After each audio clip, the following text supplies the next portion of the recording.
ओम श्री गुरुवे नमः। अष्टावक्र गीता 15वां प्रकरण आज ले रहे हैं। सूत्र 12। अनुवाद देखिए। हे तात, तू चैतन्य रूप है। तेरा ये जगत तुझसे भिन्न नहीं है। इसलिए हे और उपादेय की कल्पना किसकी, क्यों और कहाँ हो सकती है। व्याख्या। ये समस्त सृष्टि एक ही इकाई है। ये संयुक्त है, मीन्स एक रूप है, एक ही है, अखंड है। संयुक्त का मतलब है कि ये अखंड है, इसका विभाजन हो ही नहीं सकता, इसको टुकड़ों में नहीं बांट सकते। ये सृष्टि कैसी है जो दिख रही है। बच्चे कंपास लेके वो एक राउंड खींचते हैं, बीच में पॉइंट रखते हैं कंपास का। तो जहां बीच में वो जो मेटल का होता है ना पॉइंट, वो केंद्र हो गया, और उधर पेंसिल लगा के एक परिधि, एक लाइन खींचते, राउंड खींच जाता है, तो वो परिधि हो गया। तो ये सृष्टि क्या है, ये सृष्टि परिधि है, किंतु जो इसका केंद्र है वो तो एक है, धुरी एक है, जिसके सहारे ये संसार चक्र चलता है। धुरी है तो संसार चक्र चलता है। जैसे वो चक्की पुराने समय में जो पीसा करती थी माताएं, बीच में केली होती थी, उसके सहारे तो वो पाट गोल गोल घूमता था। ऐसे ही किसके सहारे ये सृष्टि घूम रही है, उस केंद्र के सहारे। कुएं अनेक हैं, किंतु उन सब में जल का स्रोत तो एक ही है। पदार्थ भी संसार में अनेक हैं, कोई गिनती नहीं, किंतु ये सारे पदार्थ कहाँ से बने। मूल तत्व तो ऊर्जा एक ही है, जो विभिन्न तत्वों में और विभिन्न पदार्थों में अलग अलग दिखाई देता है। वो ऊर्जा अलग अलग दिखाई देती है, क्योंकि जब वो रूप धारण कर लेती है तो नाम उसके अलग अलग पड़ जाते हैं, उनकी शेप अलग अलग हो जाती है। जैसे एक ही मिट्टी तत्व है, लेकिन उससे कितने प्रकार के घड़े बन जाते हैं, कितने प्रकार की सुराही सकोरे अलग अलग नाम रूप से। उसी प्रकार ऊर्जा तो एक है, लेकिन इस सृष्टि में अनेकों पदार्थ हैं, तो नाम रूप से अनेकता है। केंद्र में क्या है, केंद्र में तो एक ही तत्व है। इसी प्रकार आत्मा एक है। वो आत्मा कैसी है, धुरी है, जिसकी धुरी पर ये हमारा जो शरीर है ना, ये शरीर चक्र चल रहा है। अब अपने शरीर पे देख ले, भीतर केंद्र में आत्मा है और उसके ऊपर परिधि में ये शरीर चक्र चल रहा है, घूम रहा है। कितनी क्रियाएं हो रही हैं, किसके सहारे, उस एक धुरी आत्मा के सहारे। जो शरीरस्थ आत्मा है वही विश्वात्मा है। अब समझना ये कि हम अपने शरीर की आत्मा को छोटा अलग ऐसा समझ लेते हैं, लेकिन शास्त्र कह रहा है कि जो शरीर में स्थित आत्मा है वही तो विश्व की आत्मा है, जिससे ये सृष्टि चक्र चलता है। कहने का तात्पर्य ये कि शरीरस्थ आत्मा और विश्वात्मा को जब एक बता रहे हैं कि वो एक ही है, तो अखंड केंद्र तो एक ही हो गया ना। कहने का मतलब उसके टुकड़े नहीं हो सकते, मेरी आत्मा तेरी आत्मा। उसी विश्वात्मा के सहारे ये सृष्टि चक्र चलता है। अतः समझने का पॉइंट क्या है, आत्मा, परमात्मा, ब्रह्म, सृष्टि, जीव, जगत, जड़, चेतन, ये भिन्न भिन्न नहीं है। ये तो उसी एक की अभिव्यक्ति मात्र है। अभिव्यक्त हुए, उस रूप में प्रकट हुए ये सब अलग अलग। वो एक ही चैतन्य जो है अनेक रूपों में प्रकट हुआ है। ये भिन्नता कहाँ से आ गई फिर, ये भिन्नता अहंकार के कारण प्रतीत होती है। हम मैं तो हम अपने को मैं अलग मान लेते हैं, तो फिर हमें सब चीजें अलग अलग दिखाई देती हैं। इसी भिन्नता के अज्ञान के कारण, भिन्नता क्या है, अज्ञान है, और अज्ञान के कारण ही फिर संसार में हम कोई चीज, किसी चीज को हे और किसी को उपाधि बता देते हैं। कोई हीन हो जाती है, कोई हमारे लिए उच्च हो जाती है चीज, कुछ बुरा, कुछ अच्छा, कुछ ग्रहण करने योग्य तो कुछ त्यागने योग्य। भेद बुद्धि आ गई ना। फिर हम अलग क्या कर लेते हैं, संसार अलग है, परमात्मा अलग है। जबकि अभी ऊपर क्या समझ में आ रहा है, ये संसार तो उस परमात्मा की अभिव्यक्ति मात्र है, उसने ही रूप धारण किया है, वो ही बना है। अब अज्ञान के कारण कभी हमें लाभ, कभी हानि, कभी जीवन मृत्यु आदि अनेक द्वंद्वों की कल्पना होती है। कल्पना बोल रहे हैं, ये सारे द्वंद्वों से जो संसार बना है, जो हमारे अनुभवों में आते हैं द्वंद्व, वो सब हमारी ही कल्पना है। और ये द्वंद्व ही क्या है, ये हमारे दुखों का कारण बन जाता है। इसी अहंकार से वासना का उदय होता है। अपने अंदर अहम भाव आया कि मैं एक अलग हूं कुछ, तो फिर अंदर इच्छाएं पैदा होती है, क्योंकि हम अपने लिए कुछ इकट्ठा करना चाहते हैं, कुछ पाना चाहते हैं। वासना का उदय हो जाता है। और वासना क्या है, वासना ही संसार। देखो हम संसार को क्या समझ के बैठे थे, वासना ही संसार है। इसलिए अष्टावक्र जनक से कहते हैं कि तू चैतन्य रूप आत्मा है, अतः ये जगत तुझसे भिन्न नहीं है। फिर इस हे और उपादेय की कल्पना, क्या बुरा क्या अच्छा, ये जो कल्पना है ये तेरे में कैसे हो सकती है, क्योंकि तू तो चैतन्य रूप आत्मा है। ये जगत तेरे से जब अलग नहीं है, तू ही है, तो क्या अच्छा और क्या बुरा। हम अपने में थोड़ा ना दो दो चीजें ऐसे करके देख सकते हैं, जब हम हैं ही एक। हे और उपादेय की कल्पना तभी होती है जब मनुष्य अपने को सृष्टि से भिन्न शरीर मात्र समझता है। देह बुद्धि के कारण ही हमको गलत सही का अनुभव होता है। आत्मा का अनुभव होने पर हे और उपादेय क्या प्राप्त करने योग्य है और क्या छोड़ने योग्य है, इसकी तो कल्पना ही बेकार हो जाती है। जैसे एक ही शरीर के विभिन्न अंगों में कौन सा हे और कौन सा उपादेय है, ये तो कल्पना इंसान कर ही नहीं सकता। और कल्पना करे तो ये तो उसकी बहुत बड़ी मूर्खता नजर आएगी। कोई कह सकता है कि मेरे पांव तो बहुत महत्वपूर्ण है मेरे लिए, हाथ नहीं है, आंखें महत्वपूर्ण है, कान नहीं है। ये हे और उपादेय की तो हमारी कल्पना हो जाएगी ना, और इससे क्या हमारा काम चल सकता है। मूर्खता है ये तो। यानी कि जो कुछ भी है हमारे शरीर में, जितने भी अंग हैं, वो सब क्योंकि मेरे एक शरीर के अंग हैं, तो सारे ही महत्वपूर्ण है, एक ही है वो। उनमें हेता और उपादेयता हम ला नहीं सकते। ठीक इसी तरह से ये पूरी सृष्टि मुझ आत्मा की अभिव्यक्ति है। तो इसलिए किसी भी चीज को हम जो पूरी सृष्टि में देख रहे हैं, उसको हे और उपादेय की कैटेगरी में रखना या कल्पना करना बेकार है, व्यर्थ है, क्योंकि वो मैं ही बना हूं। ऐसी ही ये सृष्टि है। जैसे हम अपने शरीर के अंगों में किसी को हे और किसी को उपादेय नहीं कहना चाहेंगे, कहेंगे तो मूर्खता होगी। इसी तरह से ये सृष्टि है। किसी भी चीज को पूरी सृष्टि में हम हे और उपादेय करके भिन्न भिन्न कल्पना नहीं कर सकते, क्योंकि वो चैतन्य आत्मा में ही सब रूपों में, उन सब रूपों को मैंने धारण किया है, उन रूपों में मेरी अभिव्यक्ति हुई है। इसके अंग भिन्न होने से हमारे शरीर के जो अंग हैं ये भिन्न भिन्न है, तो इनमें हे और उपादेय कहना उचित नहीं है।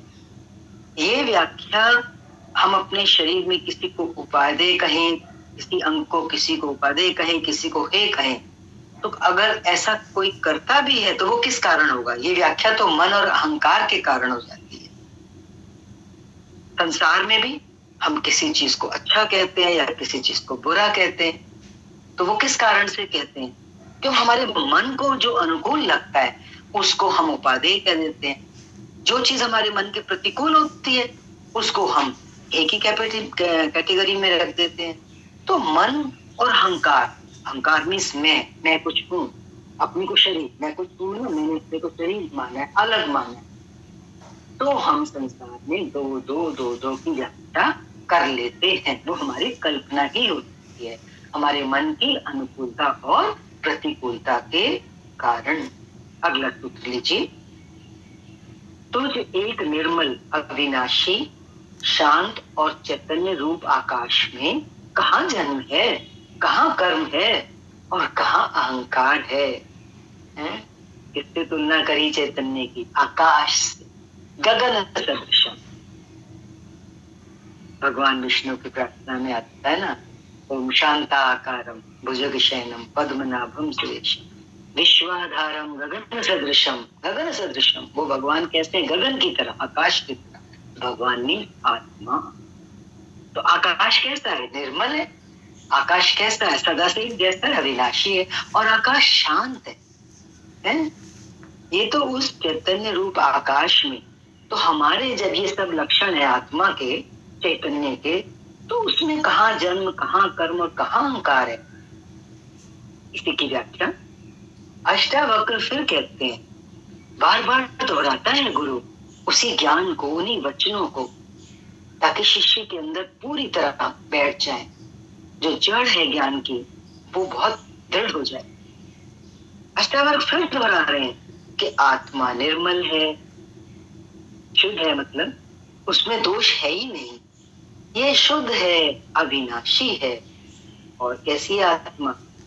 आकाश की तरह शांत है, इसमें तरंगे उठती ही नहीं। तथा ये चैतन्य रूप आकाश की भांति सर्वत्र। जैसे देखो, आकाश कहीं चले जाओ दुनिया में, आकाश तो रहेगा ही। तो ये आकाश कैसा है? सर्वत्र है। ऐसी आत्मा भी सर्वत्र है। कोई जगह ऐसी नहीं है जहाँ आत्मा ना हो, वो चैतन्य की सत्ता ना हो। ऐसी तो हम सुई के 1000वें नोक के हिस्से के बराबर भी जगह ढूंढ के नहीं ला सकते।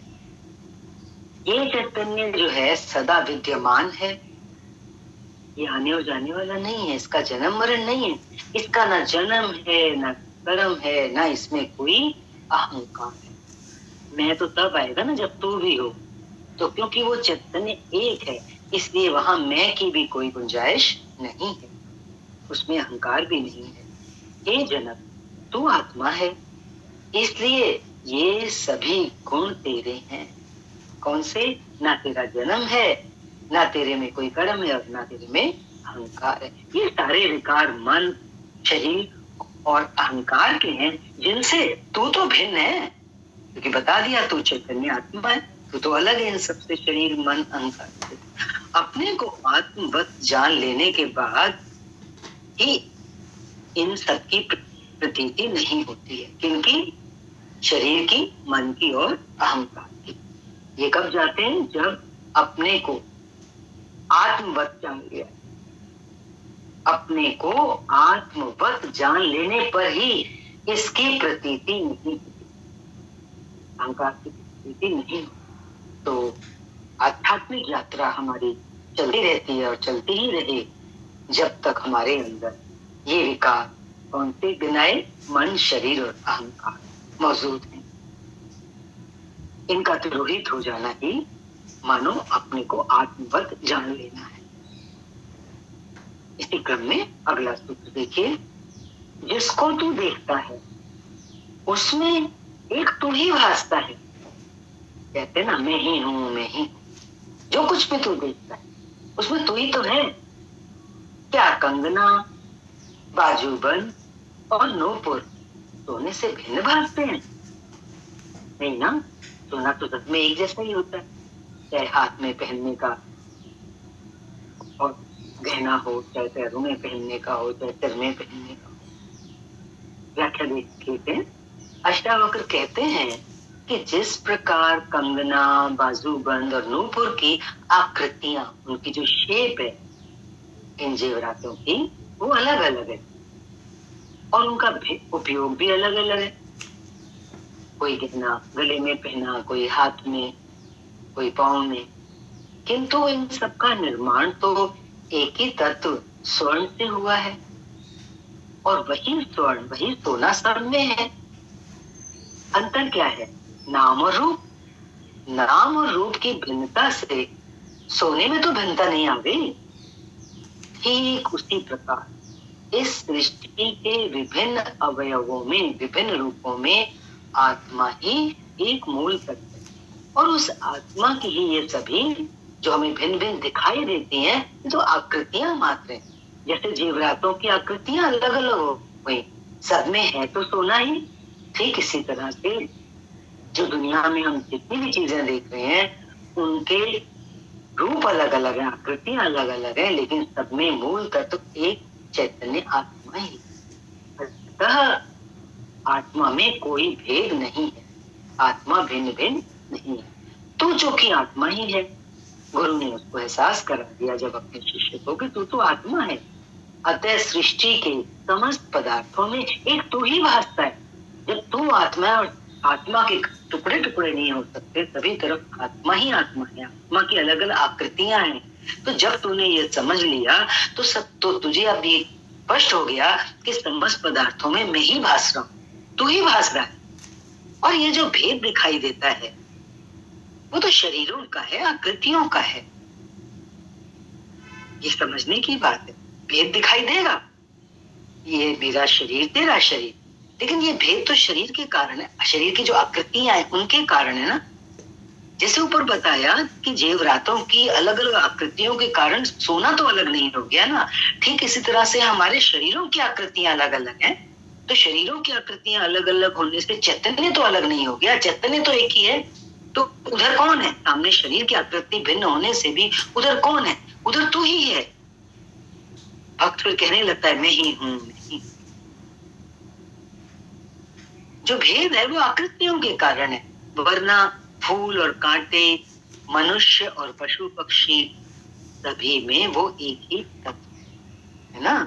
एक ही डाल पर फूल लगता है, वहीं कांटे भी लगे होते हैं। उसी धरती पर मनुष्य रह रहे हैं, वहीं पशु पक्षी भी हैं। तो सब में कौन? वही तत्व, वही एक तत्व है। इन रूपों के भीतर रूप अलग अलग दिख रहे हैं, पर इनके भीतर छुपा हुआ कौन है? अरूप, जिसका कोई रूप नहीं, वही तो मूल तत्व है। ये अनेक आकृतियां और रूप जो दिखाई दे रहे हैं, उसी एक चैतन्य सागर की लहरें मात्र हैं।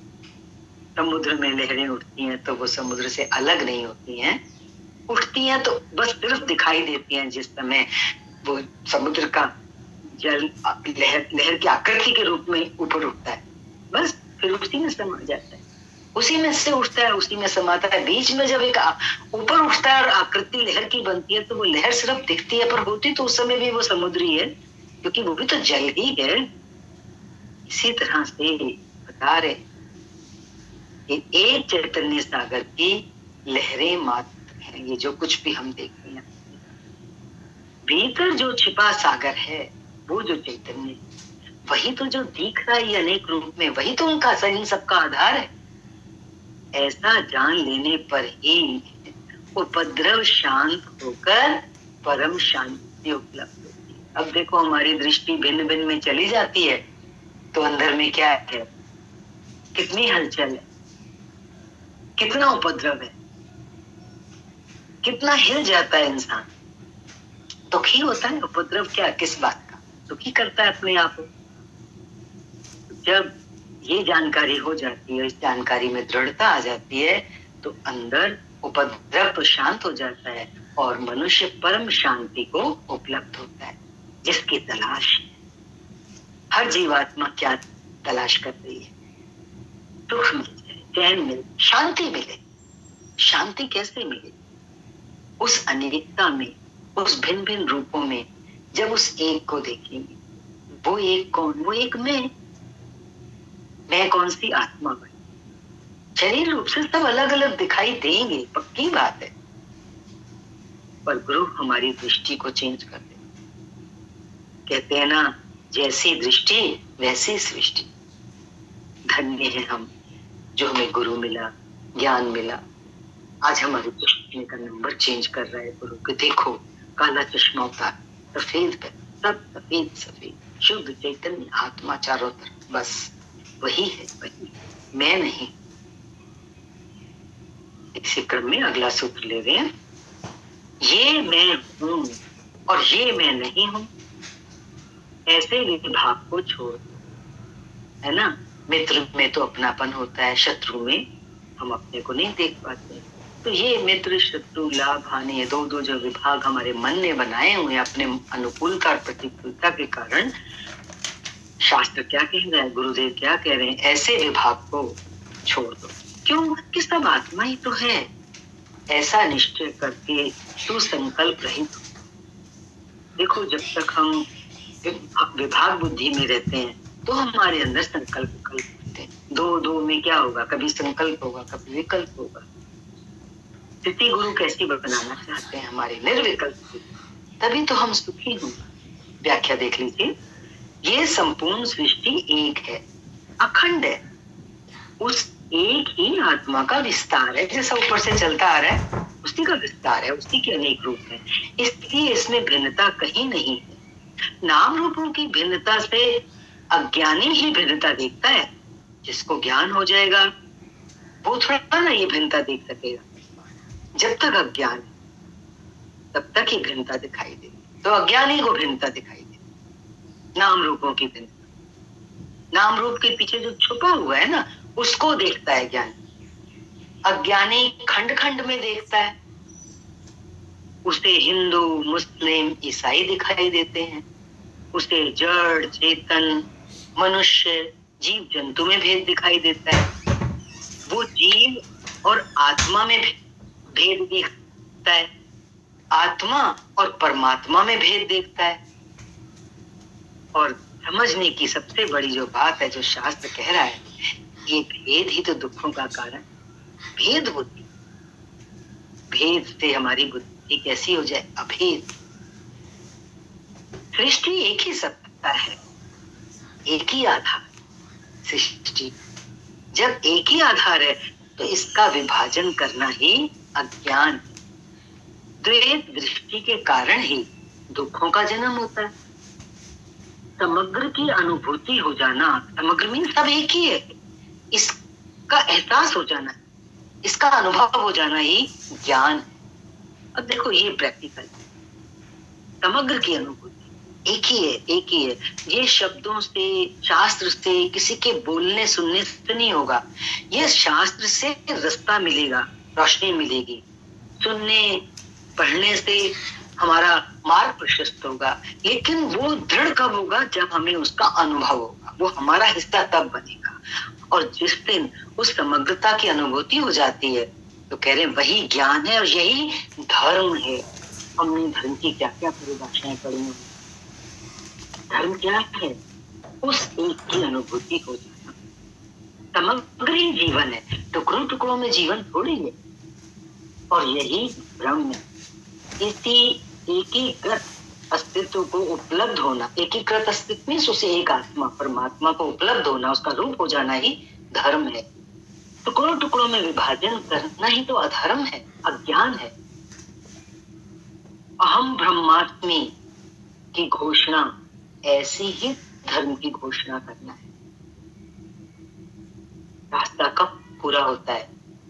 जब अंदर से ये आ जाए कि मैं वो ब्रह्म हूं, ऐसी घोषणा अपने अनुभव के आधार पर। यही वास्तविक धर्म की घोषणा है, और कोई धर्म नहीं।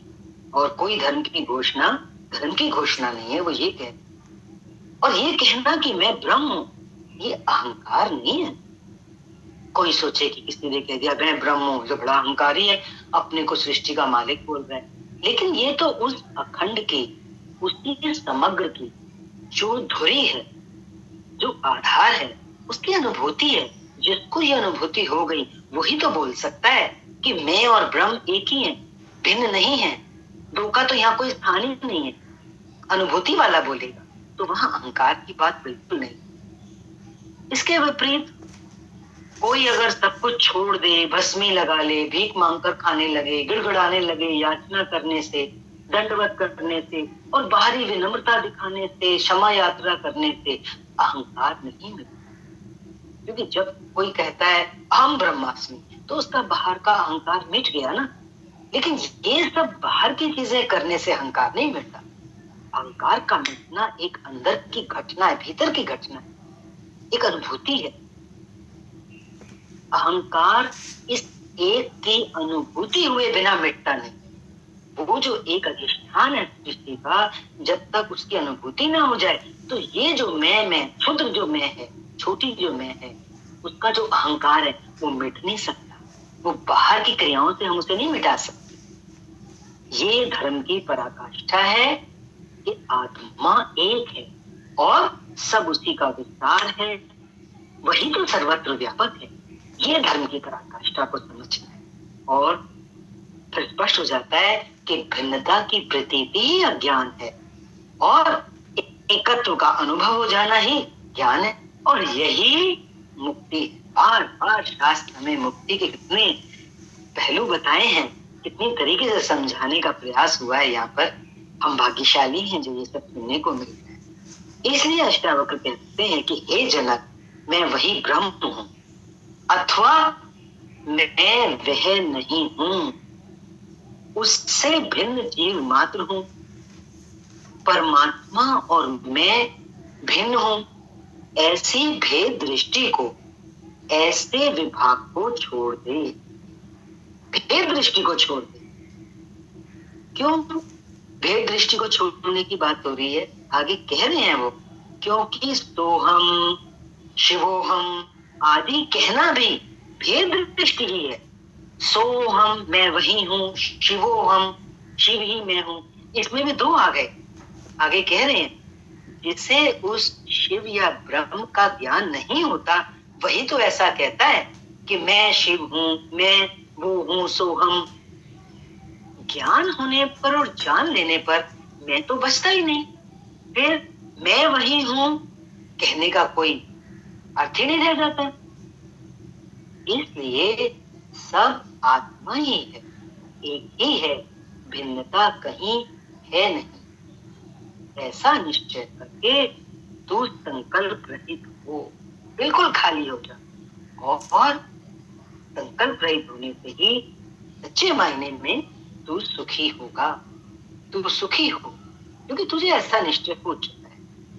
एक की अनुभूति से ही सभी संकल्प गिर जाते हैं, गिराने थोड़ी पड़ते हैं, बस देर किसकी है?